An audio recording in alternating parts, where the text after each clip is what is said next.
Hey, this is Dave Ron. We're doing the collaboration workshop, and I'd like to call your attention to a skill that I think makes a lot of sense when you're working in a collaborative environment. When you're working there, especially around the agenda of people with diverse perspectives and gifts. And so, what do you expect when it comes to disagreements and conflict? I mean, it's just a way of life, right? And so when that starts to happen, sometimes our competitive juices go on and we start to kick in and want to win the argument and stuff. Let me just coach you with a particular skill that comes out of conflict management, because I think what it ends up doing is it changes the game. It's almost a judo move in the midst of a conversation that allows people to soften a bit and move towards the unity that we desire from people with diverse perspectives. Negative inquiry is a skill. And by the way, this is absolutely worth practicing among your special person in your life, your spouse, your husband, or your wife.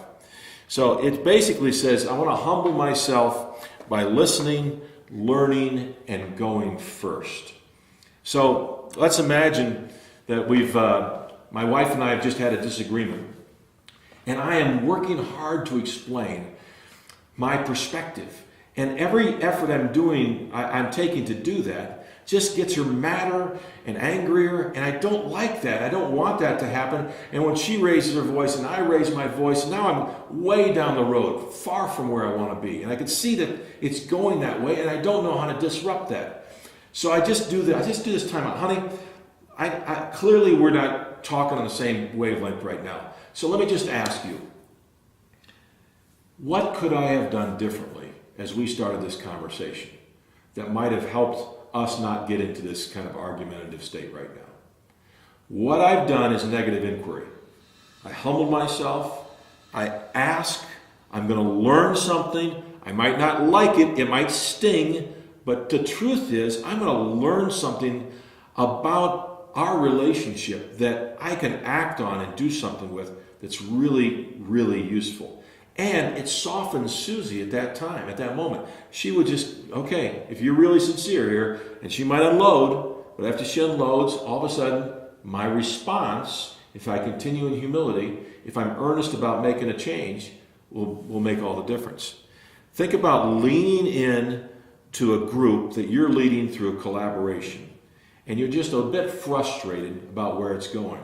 Instead of jumping up on the chair, on a soapbox, and sort of preaching to everybody, we're not dedicated enough, everybody's got to start to show up. Instead of taking that sort of guilt-producing way, where you think that a locker room pep talk is the way to move people forward, why not lean in and try a little negative inquiry?